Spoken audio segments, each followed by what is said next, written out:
So you have nothing to suppress. You only have to shed the stories that you've been telling yourself and let the true you be you and embrace that. I'm either going to go real up or I'm going to try to control that breath, and I have control of that. And that helps me realize my control in all of this. That idea of approaching with curiosity has changed my perspective on life in general, because I no longer make assumptions about what's going to happen. Hi, everybody, and welcome to the ADHD Eavesdrop, where you can be a butterfly on the wall and listen in on my conversations. And who am I? I'm Janine Van Stee, an ADHD life coach who helps people better manage their symptoms and live their best lives. Today, we have Mary with us again, and I am so excited. We're going to be talking about our journeys over the last year or two with making personal growth and transformation. I'm so excited to be back here with Mary. And so we're sitting here very comfortably, chatting away, and we have been talking about things that Mary has changed throughout the years that we've known each other. The year that we've known each other? A year. Oh my goodness. Yes, sometimes it feels like a longer time than that. It feels like I've known you forever. It felt that way in the very beginning, in many ways, or we wouldn't have become so close. And you, in that time, have gone on a journey of personal growth. And I have too. So really, we've both gone on a journey of personal growth. We've both gone on personal journeys where we questioned ourselves, felt, not worthy of what we were expecting. They've been different, though, different focuses, some of it because of our age. Yeah, and it's weird because, I'm 55, you're 71, but yet we're both going on the same personal growth journey of really discovering who we are and taking care of ourselves and loving ourselves for who we are. And I know that you have had a lot of struggles throughout your life that have really kind of shaped some of your responses and behaviors along with your ADHD. Your past history, in addition to your ADHD, creates a very interesting combination of difficulties, because you struggled with a lot of things before, with family, and I don't know, we've talked some about your son and about him coming to live here and about the difficulties that you had with your daughters in that situation. And over the last year, you've really had a personal journey of reconnecting with your girls on a different level. I have, and trying to expand that to other relationships. Really goes back to trying to find some balance, and that not everything needs a response. Just sit back and let things go. Because that's very hard with ADHD.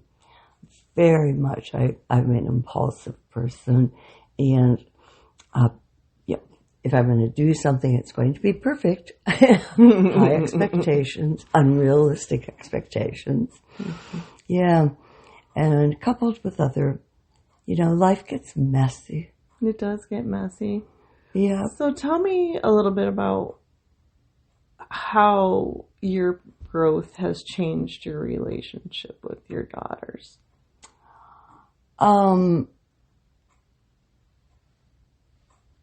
I think more openness, yet in a different way. An openness, not because I feel that I have to say this or have to be that way. It comes with safety and trust. Yeah. And I think that both of us have developed a much stronger concept of self. That we are becoming more comfortable with who we are and that allows us to be more comfortable communicating honestly? Focusing on the gratitude and positivity and being kind. You are such a kind person, Janine. Oh. And, having my daughter reaffirm that to me, that I have become a much kinder person. Because anger doesn't, angry people hurt other people. Mm-hmm. And you have to get past that. If something did hurt you, then you do have to let that. It's hard. It is hard. It is hard, but we hold on to these stories.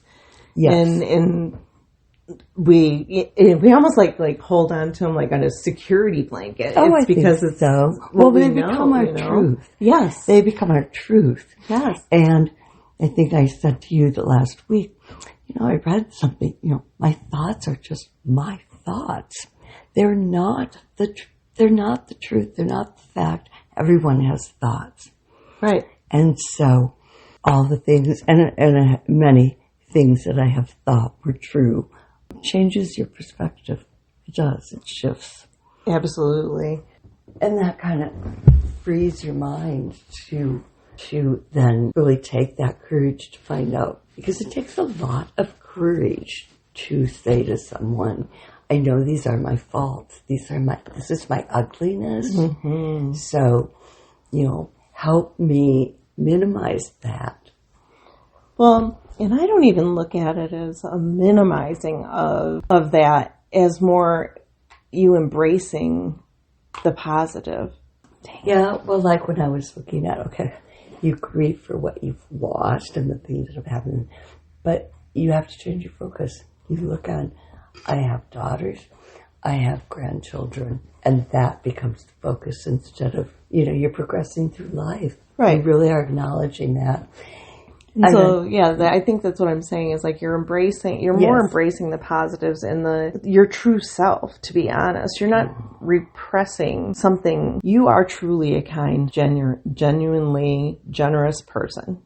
That's who you are at your core. So you have nothing to suppress. You only have to shed the stories that you've been telling yourself and let the true you be you and embrace that. That's what I'm trying to say. I'm not trying to suppress, because you have nothing, you're not suppressing anything. You're trying to just shed that. Mm-hmm. Yep. The whole butterfly, caterpillar transformation. Absolutely. Yeah. Oh, yeah. You really brought in the whole, For those of you who don't know, my logo has a butterfly on it. And the reason I have the butterfly on it is because coaching can be transformative, just like a butterfly. And when you are able to shed those stories and shed those things that don't serve you, you're able to fly. Yeah. Well, I have a magnetic board in my mudroom that I have my grandkids' pictures on, school pictures on, and I have little sayings and stuff. And one of my magnets says, just when the caterpillar thought his life was over, he became a butterfly. Mm-hmm. And it is, sometimes I've been shocked to think I'm 71. I'm pretty much closing in on the next and 72. It's hard to think that, I am that old, and that, when I look at people dying, and there's been a lot of deaths, and certainly a lot of families have experienced a lot of deaths with COVID and all of that, the war, everything. Mm-hmm. So you see things, but then you have to look at what that does bring you, how you do experience that change. Be freer in many ways, can't you? And over the last year, I've seen you shed quite a few stories. Really? Yeah. Oh, that's good to hear. We've talked a lot about some things that you've been able to let go of from your past that, they creep up on you every once in a while and they try to catch up, but I call those my triggers. Exactly. Yes. But your triggers are different, and you've really embraced the pause. You've really embraced taking a breath and thinking before responding. And although you don't always do it because you have to practice it, it's something that you've really embraced and you've put into practice quite a bit. And that's some of what I see with your daughters, is you're very thoughtful with the way you speak with them and the way that you understand how they speak with you, where before it was all very reactive. Mm-hmm. Yes, I would agree. Mm-hmm. And done with a lot of fear almost. Mm-hmm. Mm-hmm.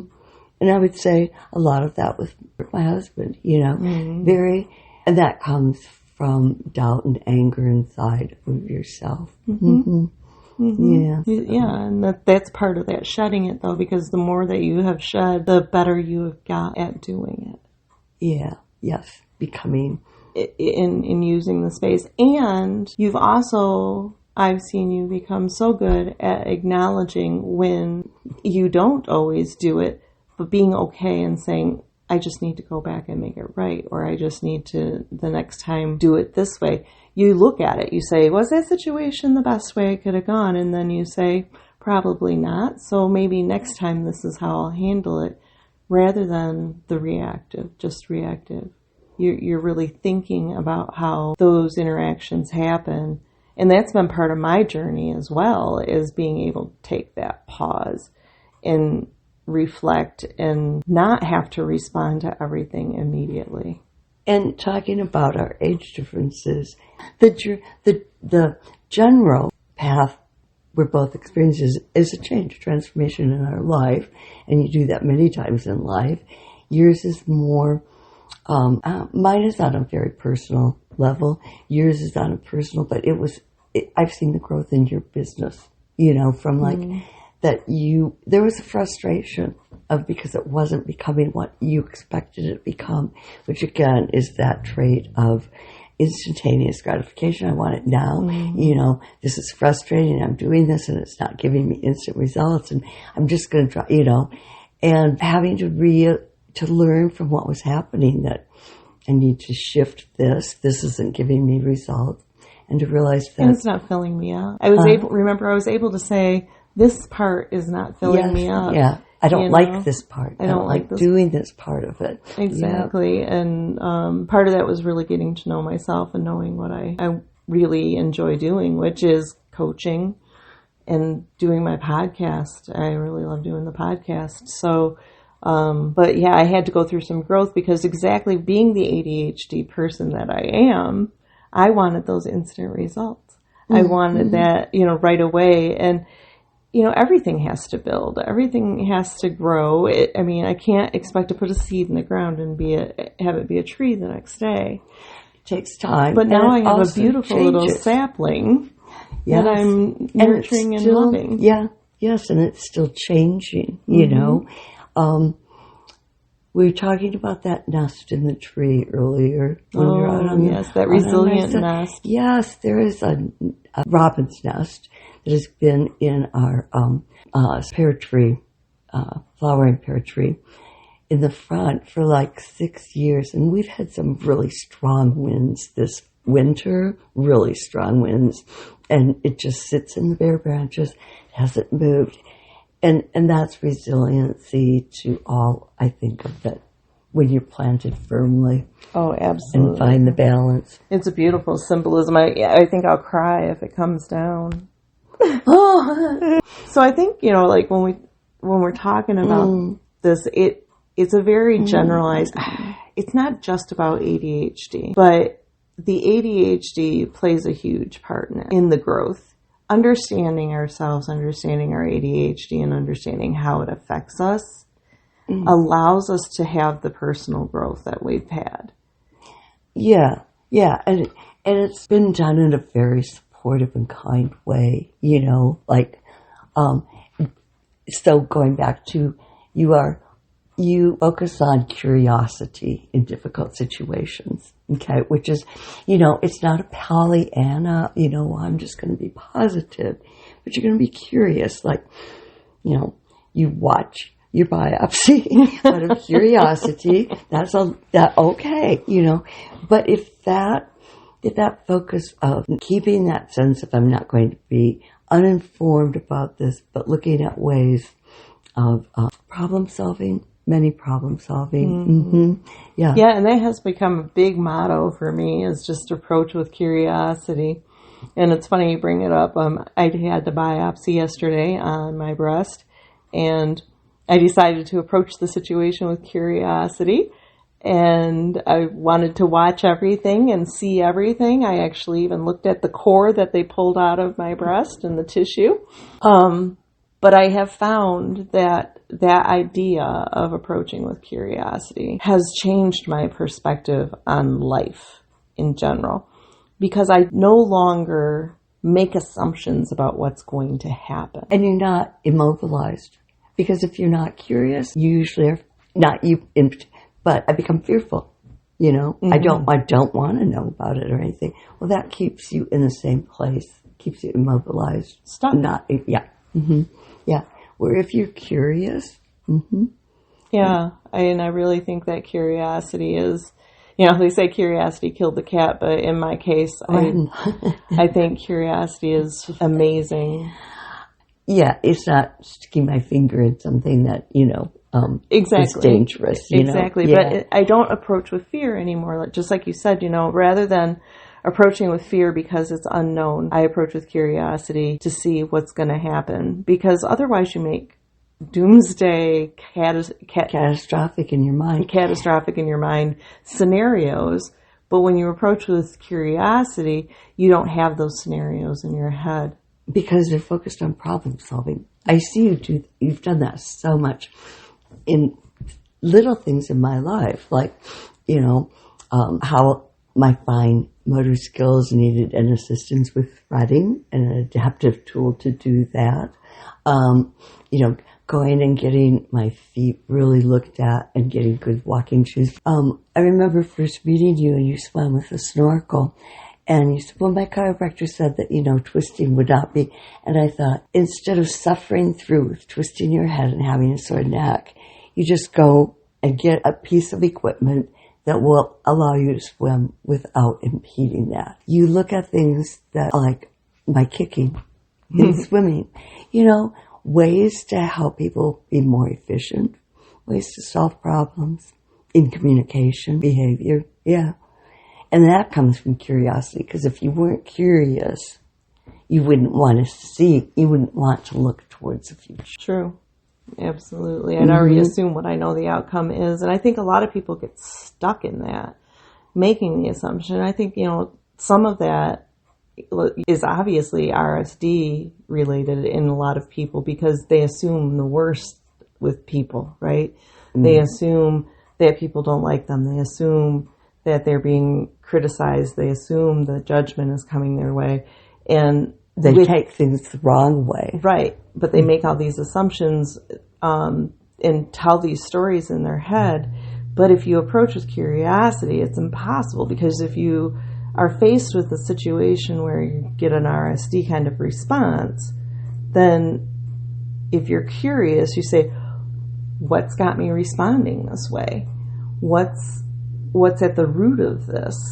Are there other alternative responses that I could be having? Are there other alternative reasons for this situation? And being curious and asking yourselves those questions in tandem with your use of the pause and taking time, just those two things, life-changing. And then I think adding the recognition that it's just my thought. That, is hard. It's difficult. It's like a new habit. It's like learning to kick all over again. That pause allows me to realize that's just what I thought. You can think something different, Mary. You can think it doesn't matter. What does it really matter in this life? Right. Well, and, it's like a muscle. You're training a muscle, just like we've been doing with working out and exercising. Your brain has neuroplasticity. You can retrain your brain to do and think in a way that serves you better. Yeah, and it's hard, and you have to do that in different ways, like cataract surgery. You have to kind of let your brain retrain. You're not going to see it right away and stuff. And it's the same way with how you think.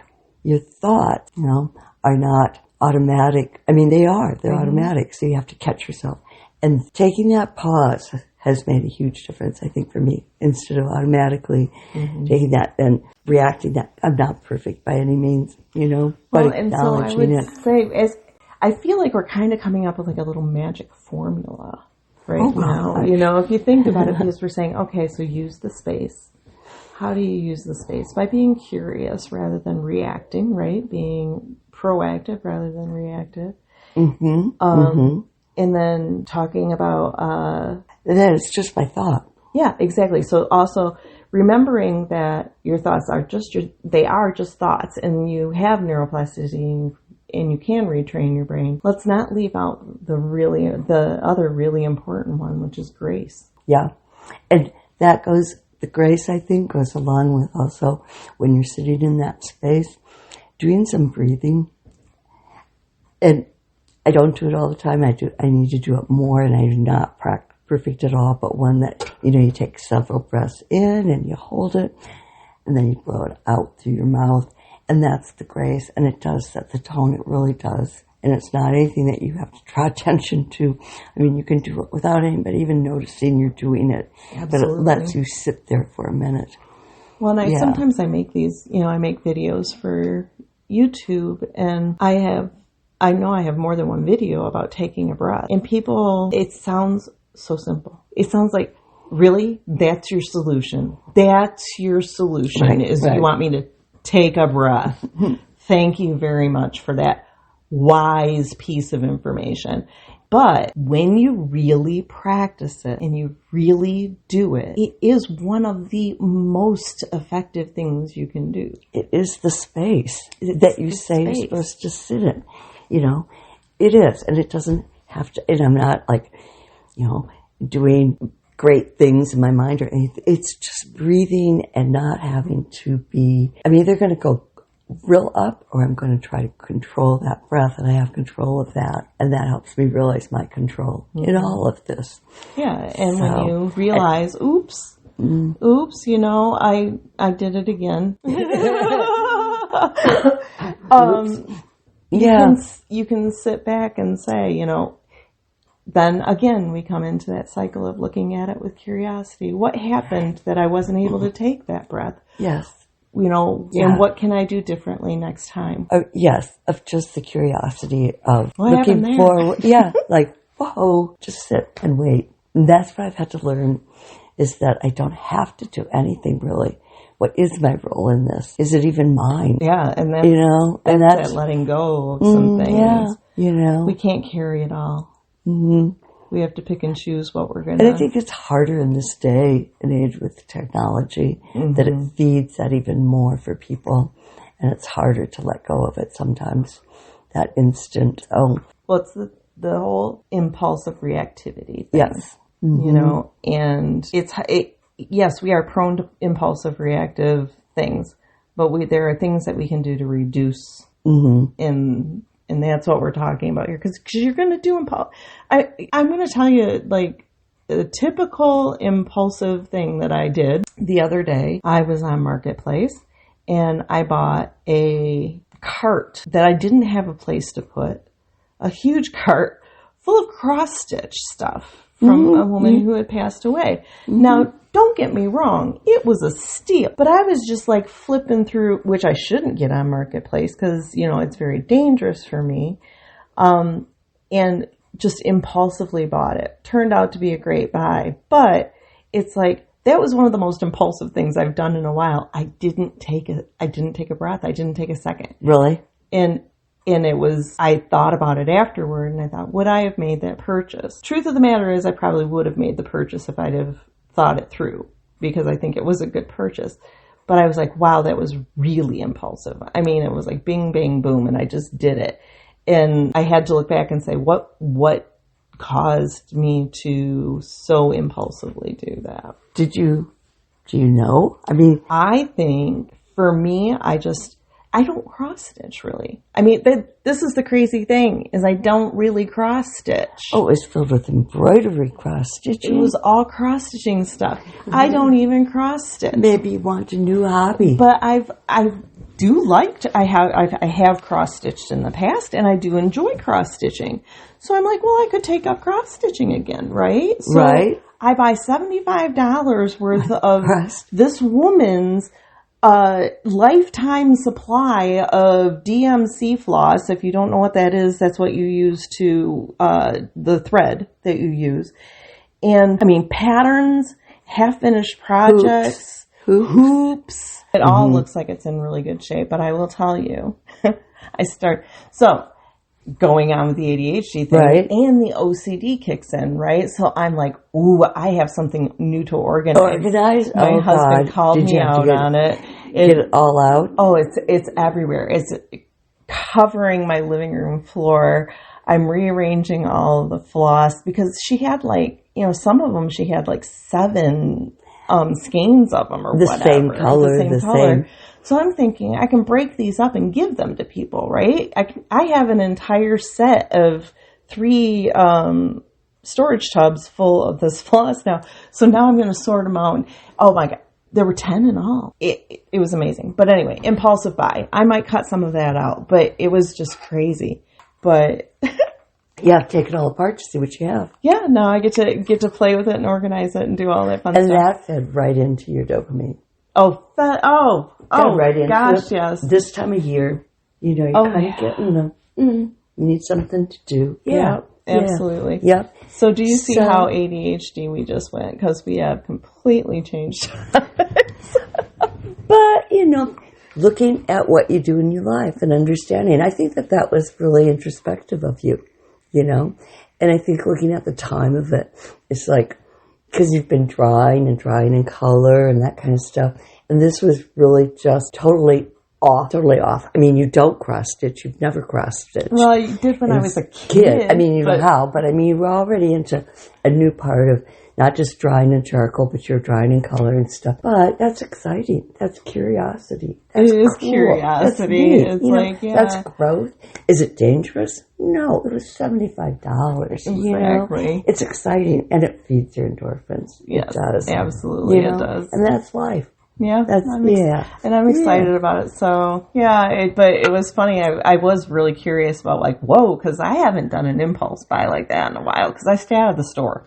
Well, I do that on purpose. I do a lot in clothes. I mean, I look at stuff I have and I've never worn it. It's and I just try to stay out of stores. It's like I've got way more than because I think I'll wear it and then I never do. So until I wear it, that's Yeah, you don't have that much clothes, though. You really don't. Yeah. You have what you need. I have what I need, I have way more clothes than I need, but I think because I have not ever gone through my closet completely and purged. My professional clothing, and I want to keep some of that, but I mean, I've got probably 10 pair of black pants in there that I could go through. And most of them don't fit me anymore anyway because I've lost all my weight. Yeah, I purged all that stuff when I quit working. I had 4 pairs of dress pants and stuff in petite, and they're over in Edgewood Township and stuff. So I had 8 pairs, 4 gray, 4 black, wear those with different, blazers and stuff. I mean, I dress nice for work. I still have most of my dresses, one jacket, but I did end up giving it away because I've shrunk. I was, it was big. It's funny because after we retire, it's some people put on weight after they retire. Right? They fluff right up and they, and other people like us, we shrink and none of our clothes fits anymore. And it's I like our direction. But yes, definitely, because most people don't. No. Yeah. A lot of people put on weight. But I guess I just, was ready to get rid of a lot of, and even in that, my wardrobe changed different times. I would say when I first started working, I was dressing more, middle-aged and stuff, and working in a high school and stuff. But then I wore midi dresses, and that. Right. they were from the Gap and stuff, the denim ones. Oh, and those were out of style. And then oh my gosh, Mary, I have to tell you, I said I could never teach elementary school because I just couldn't wear jumpers. Oh, no, it wasn't jumpers. No, I never wore, no, the burqa, because that's for a minute I thought, she thinks I had, no, not the jumpers with the little cute buttons and the Birkenstocks. No, I never wore them until Barbara had that denim jumper from the Gap that was, spaghetti straps, like, and stuff, and she would wear it, like, with a white sweater or something. And there were lots of, like, midi, right. No, not they were more like sun jumpers and stuff. Okay. Yeah. Yeah, I'm like, oh God, I was never, because when I taught kindergarten. I can't believe how fast you were like, No, I still won't wear those Birkenstocks, and these socks would fit in, right? They wore the wool socks, and the sweaters with all the, Even when I taught kindergarten, I wore skirts a lot. I don't know how I got down on the floor, but yeah, never did I wear, That's funny. No. But that's interesting because that's stereotype, isn't that? Of thinking, kindergarten teachers in jumpers, right. You immediately have that. Well, if you're of a certain age group, I don't know what kindergarten teachers look like today. Yeah, they look a lot different. Yeah, I think. They did when we were younger. Yeah, they probably wear, very comfortable clothes and stuff. But sometimes those stereotypes are misinterpreted.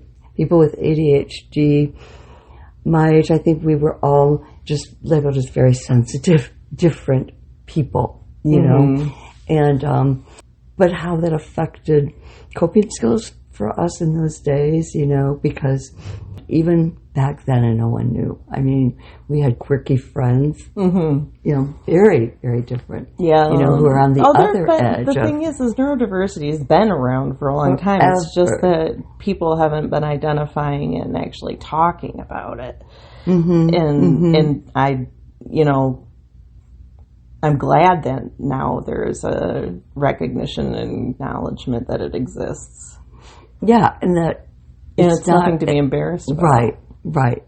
Everybody's brain works differently. Even those that have ADHD, I think, their brains can be different. Oh yeah, how they process neurotypical people are different. Like no two brains are exactly the same. And like no two snowflakes, right? Yeah. We're all beautiful. Yeah, in our absolutely. Own. Yeah. And I think that goes to whether you face life with fear of changes, fear of people with differences, fear of anything that's outside of your norm, or if you look at life with curiosity, and are aware, because unless you're curious, it's hard to be aware. I agree. Well, we have come up with quite the formula, and we've had a really good conversation. Give it to me again, because those with ADHD, I need to hear this again. My formula. Well, I think we've talked about a big, and of course this is not the answer to everything, but we're going to call it a good starting formula, and that is taking a breath, using our space at that time, approaching with curiosity rather than being reactive, remembering that our thoughts are just our thoughts. They're not reality necessarily. They're just our perception of reality. And the same goes for emotions too, like emotions really are just chemical firings in your head. And then grace. Give yourself grace when you mess it up. And when you do mess it up, approach it again with curiosity. And look at your actions with that curiosity instead of with looking at it as, I am a loser or I am, what I think people perceive me to be. Curiosity, not judgment. Yeah. Yes, definitely. Because I used to always believe that my emotions ruled my thoughts, and it's totally the other way. My thoughts control my emotions, and that you have to really learn. Yeah. Because it is very contrary to what you think. It is very contrary, because you have an emotional reaction that's instantaneous, but you're able to control that emotion with your thoughts. That thought is triggered so quick and comes so fast that without that pause of breathing, it will set that emotional trigger, so you have to learn that there's a different thought that you can think to control that. And that's where it all becomes just sit back. Not every action requires a reaction from me.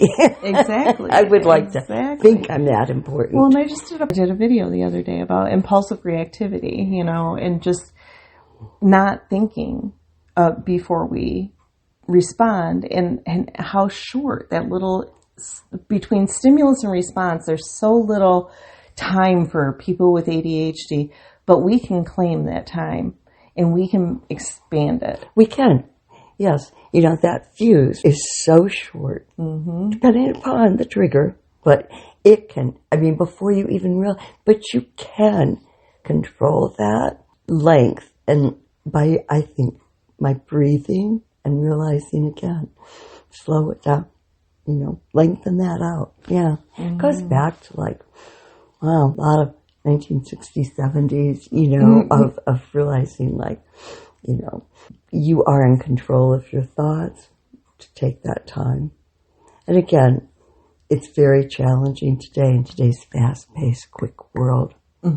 Because people also oftentimes expect an immediate response. Oh, absolutely. It's not just that you are feeling like you have to give an immediate response, but a lot of times the expectation of an immediate response is there. But it's okay for us to say, I'm going to take a breath. I'm going to take a second, because nothing, unless we're in a catastrophic, crisis situation, nothing needs an absolutely immediate response. I have long enough to take a breath and think about it. Right. As to how do I want to own this? I can determine how I own this. Yeah. And that's, do I want to set it on fire with my response and make it a big deal? Right. When is it really, just leave it. Leave it. It's not yours to, Yeah. We make a lot of things our own problems when we don't really need to. When I look at how much I have to be gracious for and gratitude, yeah. So, absolutely. Yep. So our formula is to give ourselves that space and to realize that our thoughts we control our thoughts. And our emotions. And how we can do that is in our control. Yeah, we're not perfect. No, we're not. And I want to do that because I want to be a better person, And that's part of that whole transformation too, I don't want to be this person. I don't want to react always so quickly and so judgmentally and so angrily. I want to be better. I want to be a better person. I want people to like me. And you're very likable. And thank you, Janine. The thing is like I said before, those are old stories and old things that you're shedding. And the truth of you shines through. Oh, that's awesome. So, this has been a great conversation, it has. Mary. It's been fun. Thank you so much for coming on the show again. So thank you very much for being on the show again. And of course, you'll be back again, I'm sure. Janine, it was a good talk. It was a really good talk. It was a good talk. Love you very much. And thank you all for listening. Absolutely. And with that, we'll see you next time.